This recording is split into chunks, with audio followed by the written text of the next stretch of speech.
Sorry, y'all. But what's up? Welcome back to the channel. We are here. Um,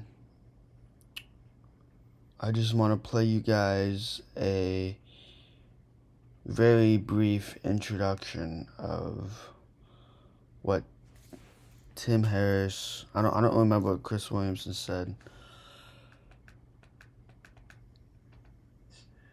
I pause for a second, and I've been in front of a laptop for an hour, and I have no idea what I've actually accomplished. Like, I've done stuff. I've looked at a screen. Could not tell you what major projects I've driven forward to in any meaningful way. So, as long as you choose the highest leverage tab, could not tell you what major projects. All right, here we go. Lock in, y'all. Um, but yeah. Hopefully, y'all can see that. Driven forward to in any meaningful way. So, as long as you choose the highest leverage tasks, or as long as you have a system for choosing what is important, because that's going to be subjective, then over time, I think you can snowball your way into long term success again, as you define it. Having those definitions for yourself is important. Otherwise, you're going to be flailing around or mimicking other people. And I think that can end up leading you in a lot of conflicting directions. So if what you work on is more important than how you work on it, what are the rules that you use to choose what to work on? Yeah, broadly speaking, I've thought about this a lot, and both looking in the rearview mirror, but even at the time, say, if you look at my transition, it wasn't really a transition, they were parallel tracks, but incorporating angel investing around 2008, for instance, after the success or the initial success of the first book, looking at, say, the podcast in 2014, any of these various decisions, there are a few common threads. The primary one is asking the question, and I'm not the first person to do this, but how can I succeed even if I fail? Or can I succeed even if I fail? What I mean by that is, if I'm looking at 5 possible projects or experiments, I tend to view them as experiments. So let's just say I'm looking at 6 possible projects / experiments that I. What was that question again? Because low key, I might just talk about that. The primary one is asking the question, and I'm not the first person to do this, but how can I succeed even if I fail? Or can I succeed even if I fail? What I mean by that is, how can I succeed when I fail, or when can I succeed? Okay. So, let's just talk about that one question. How can I succeed without, or when I fail? Failure, what I believe, is just a subtopic of all the other actions and all the other thoughts that come into our mind. That could be failure, that could be gratitude, that could be positivity, that could be a clarity of information that you gain from a YouTube video, from a podcast, from a TED Talk, yeah, whatever. But failure is just a step above rock bottom. Rock bottom is somewhere where you do not want to be mentally. I've been there. We all have been there. And within our rock bottom stories, we gain that peace of mind, peace of our own thoughts, and we also understand ourselves from a deeper level, which is why personal growth takes decades, it takes centuries. Not centuries, because centuries is 100 years. But it takes time, and within this time, we cannot push away our family, our friends, and our significant others.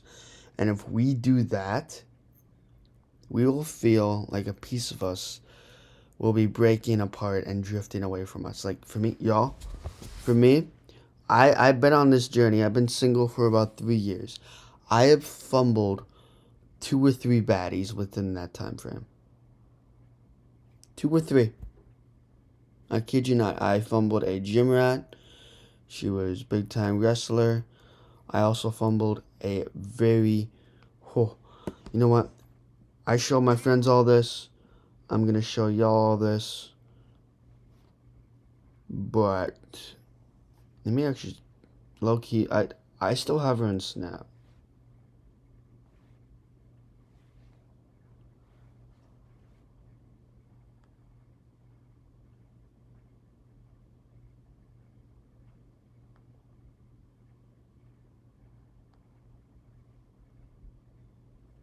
I'm spelling her name correctly. There, underscore. What the hell? Let me just go down to the chat because low key. So she hasn't opened it yet, but I asked her, "How's your study your summer been?" You know, and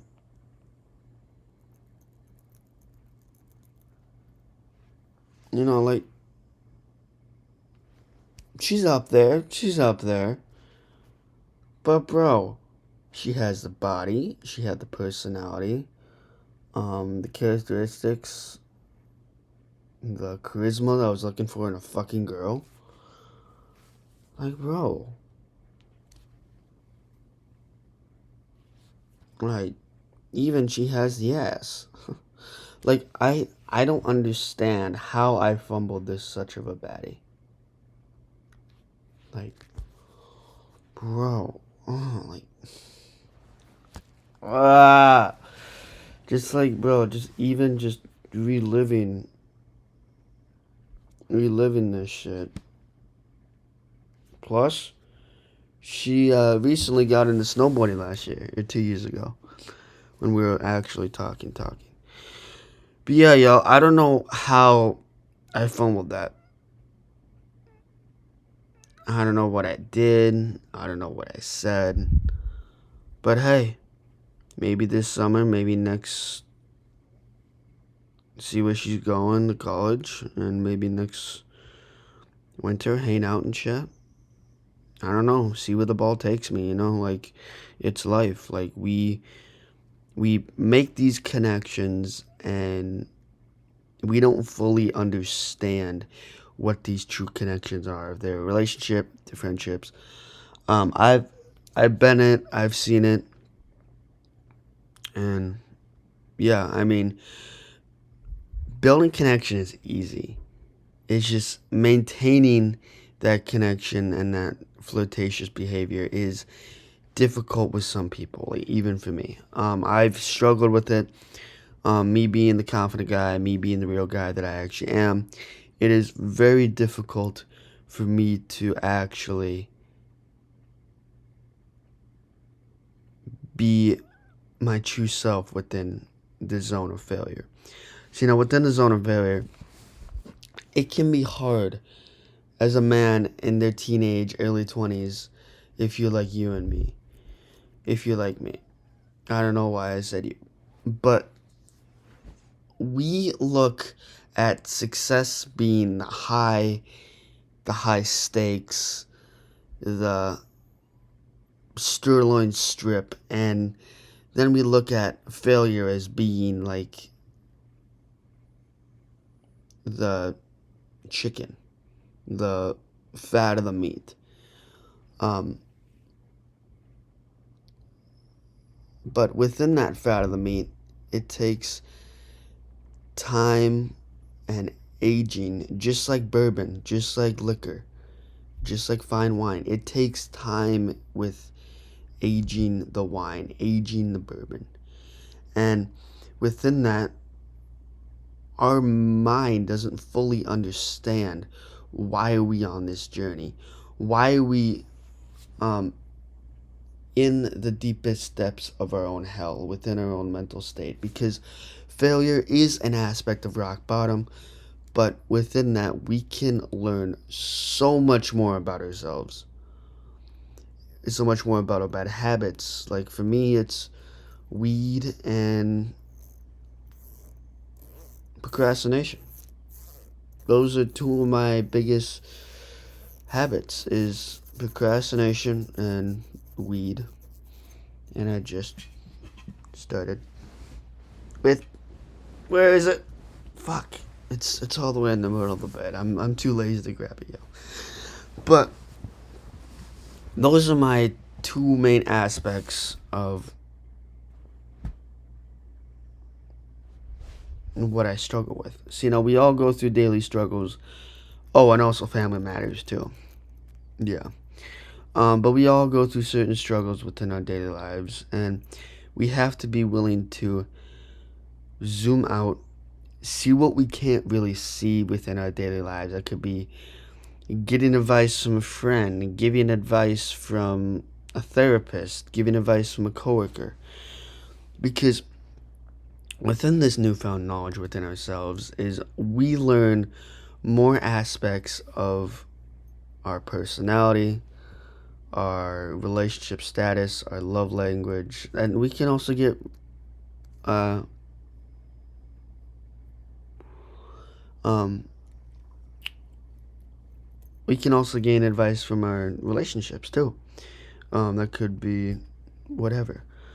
Um but yeah, you all know what I'm trying to say. You all know what I'm trying to get at. But we have to be willing to stop overanalyzing certain situations like I do. I overanalyze everything. That's why talking to girls for me is very difficult because I understand the body language. I'm still trying to learn the tone of voice.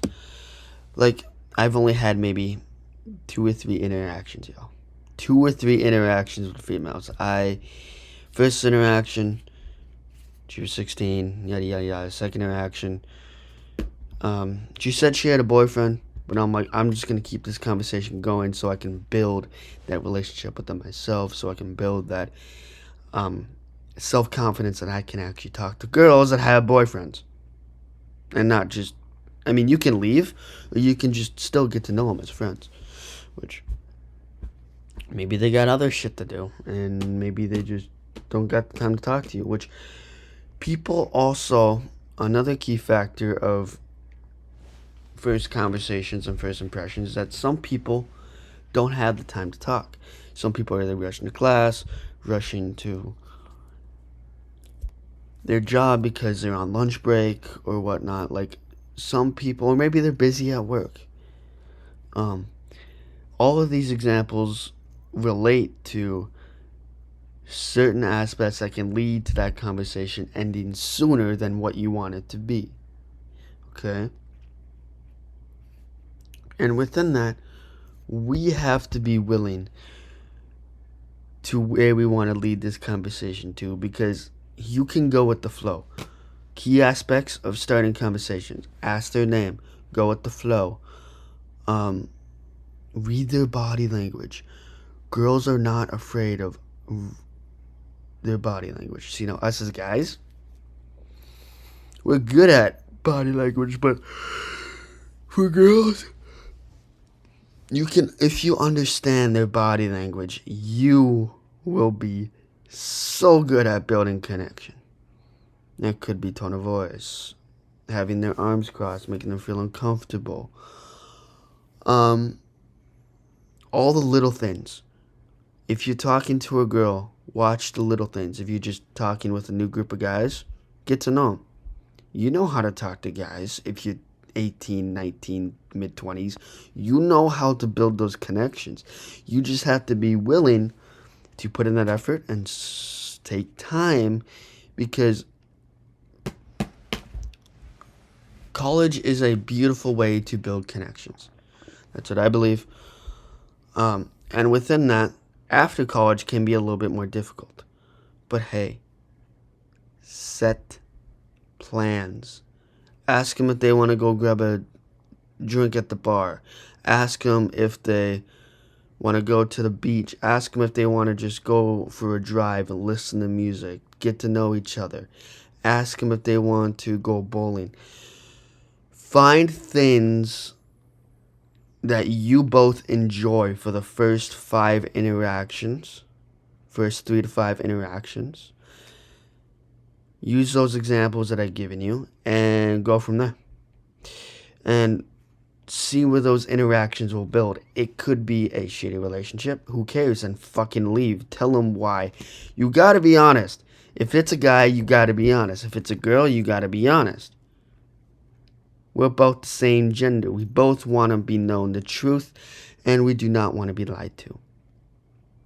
Okay, that's a main ground basis for a guy, is that we want a honest relationship where we can build our self-confidence within ourselves, within that relationship, so then we can grow as friends within that connectional bond, okay? And within that connectional bond, we can understand what we're trying to get out of this relationship. Okay? And once we understand that, oh, we are set. We are set, y'all. Because we have to be willing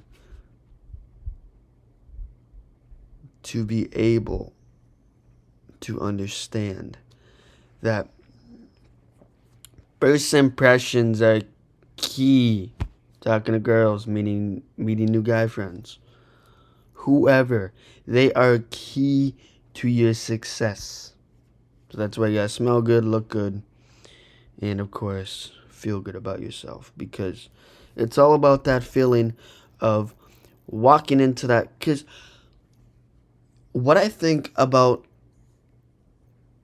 talking with guys is such a different vibe, or such a different frequency than talking with girls. Okay, so talking with guys, this is what I believe, is that we can do it. We can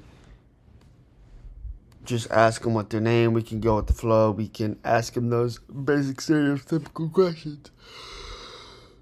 And you know what those stereotypical questions are.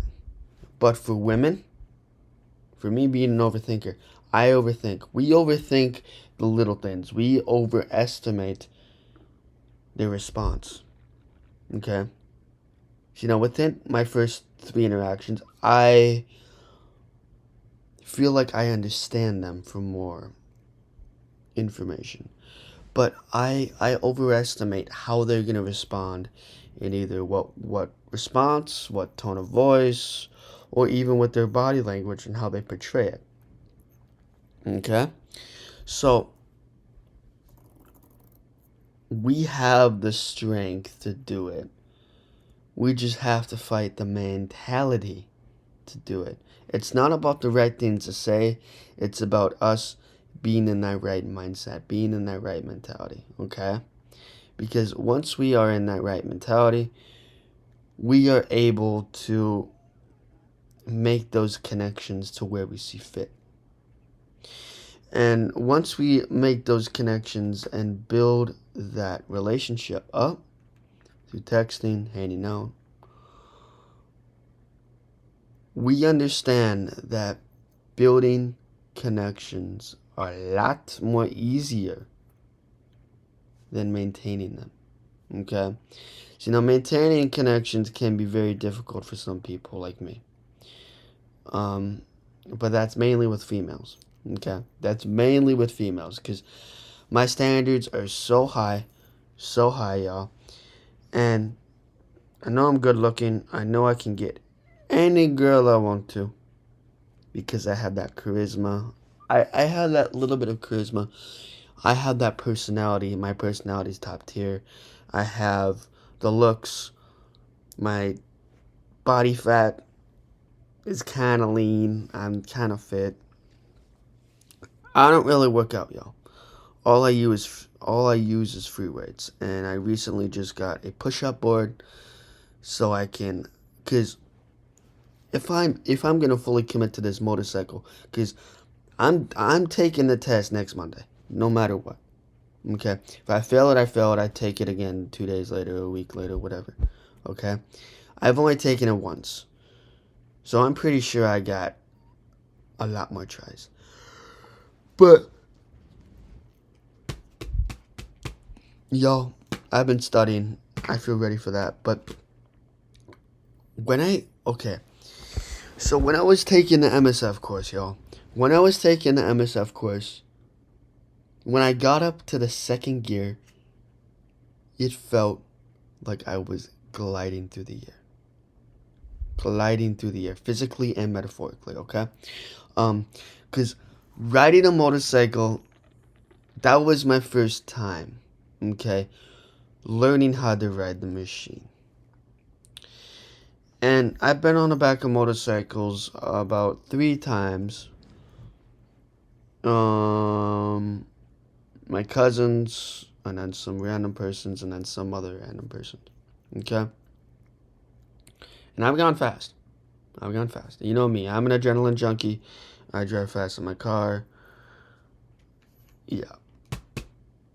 That's a stereotypical motorcycle rider right there, is that we typically are adrenaline junkies and we either got a death wish and looking to kill ourselves, or we don't got a death wish and we're the realest motherfuckers out there. Okay? So it just was a different feeling. And every single time I drive with the windows down, I always have my hand out the window. I love the wind on my skin. I just love the feeling of the cool wind breeze. Okay? And I know for a fact I'm a quick learner. I was a quick learner with driving, and I'll be a quick learner with motorcycling, okay? Cause I don't know if y'all remember this, but I failed the permit test. I only had one night to study, one full night, maybe 3 hours or 4 hours of studying. And I don't let me actually look up how many questions are on the MSF course. How many questions are on MSF course?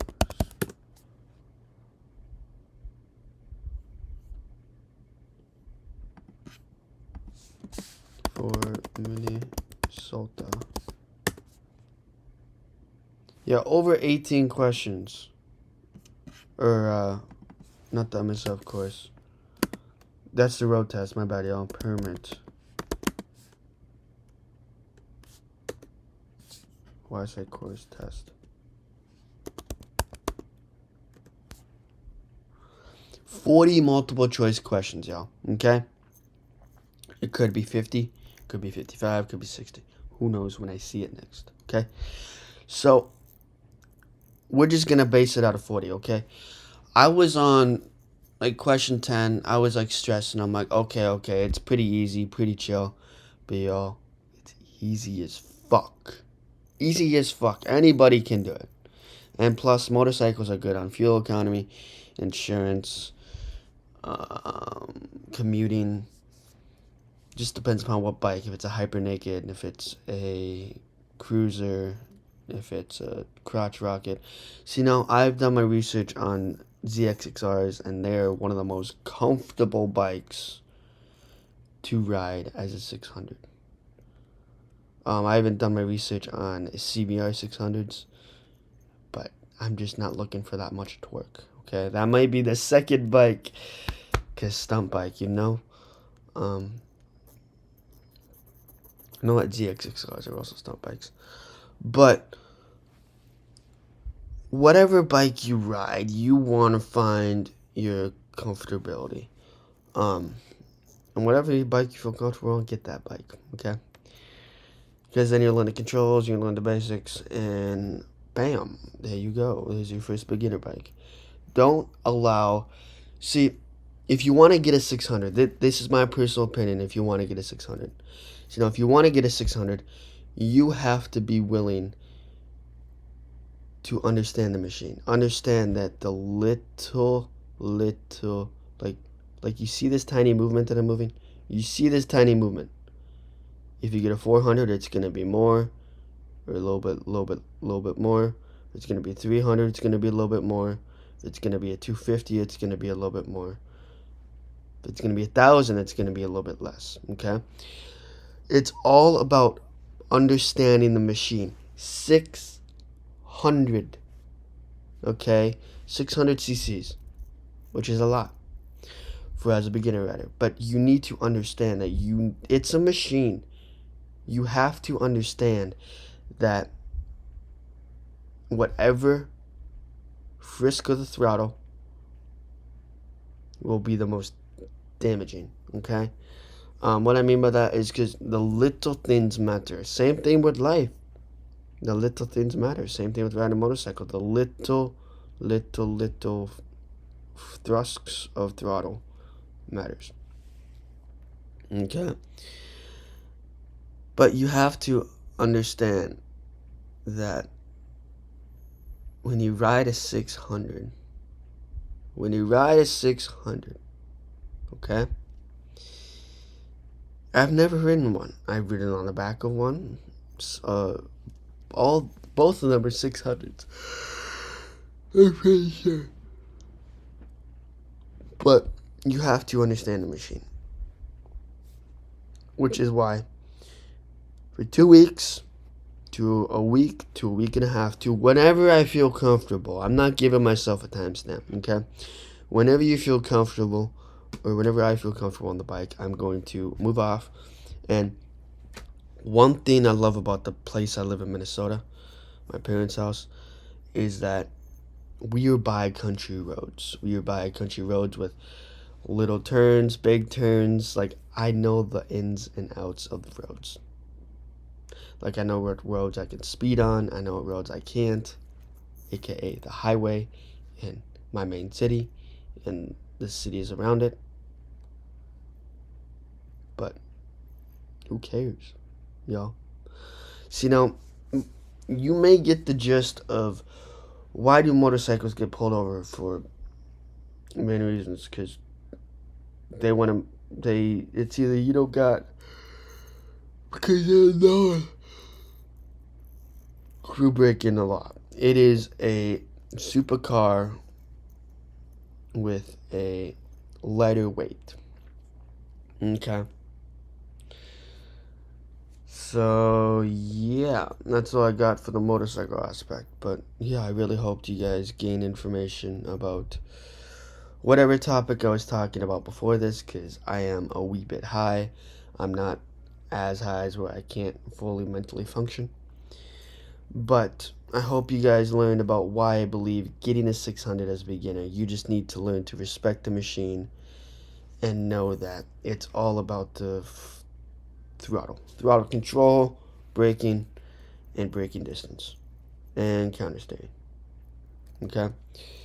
Because I just watched a video about countersteering and about how we need to go slower into the curve, and we got better braking distance in a curve than anything. So that's just from my retrospective what I learned from the YouTube video. So, y'all, this is all I got for y'all. We are just chilling in my bed. I know it's a different vibe, but Saturdays are for the boys, if you can't tell. But yeah, that's all I got for y'all. I really hope you guys enjoyed this video. Please, if you guys have made it this far, I give you guys quality content. And like I say, I keep on switching up. So if you guys like either like my high videos, my sober videos, please leave a like, leave a comment, and please subscribe. And turn on that notification bell, okay? I try to post 3 to 4 times a week, okay? If not 2 times, to give you guys a quality content. And if not, I'll post daily basis on my clarity quotes. And I'm trying to get people to come over there to watch my YouTube videos, which I really do think this is going to be a good summer. Even though I don't got my whip and I don't got the freedom, which is why I'm getting the motorcycle. So, and plus, I even had an Instagram ad pop up on my phone for a Hero 12, Hero 10 or Hero 12, for $150. It was originally $200. I really hope I saved that. Let me see if I sent it to my other channel.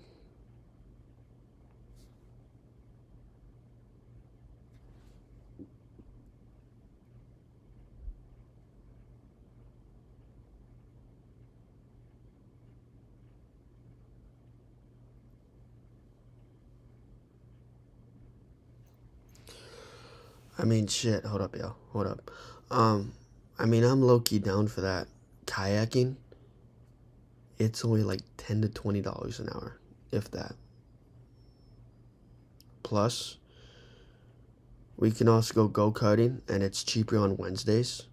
I don't know how much it is. I think it's like $40, $50 originally, and I think it's like $20 on Wednesdays. So we could also do that. Twins games. For us students, we get a discount for $5. I went to the game. I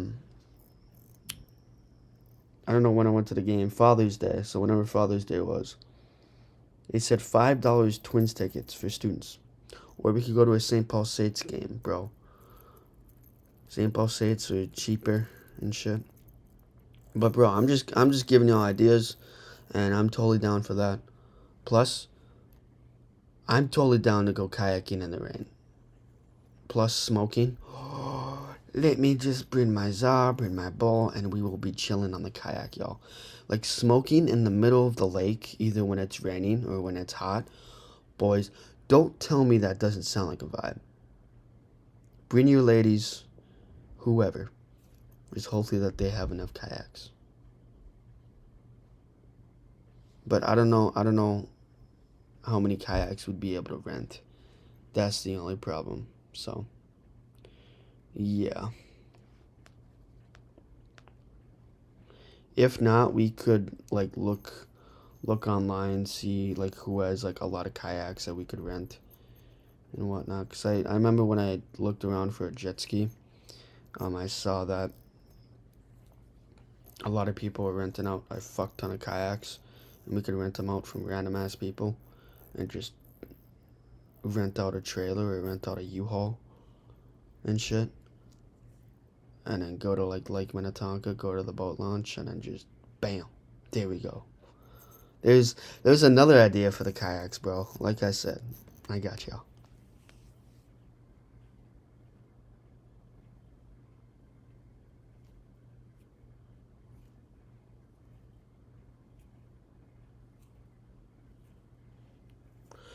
Alright. But yes, if you guys really enjoyed this content, I have no idea what I'm going to title this. So low key, I'm going to title it Why I Believe You Can Start on a 600. Because y'all, I want to reach out to y'all motorcycle community. I have heard that the motorcycle community depends upon the riders you ride with, okay? That's just what I've heard. So, and that is just my opinion. You can either take it or leave it. And same thing goes with this channel. This is all my opinion. It's a fucking podcast or a TED Talk in this bitch. Okay? So, if anybody's looking for self-improvement or any aspects of their daily lives, please, please, please like, comment, and subscribe. So, yeah.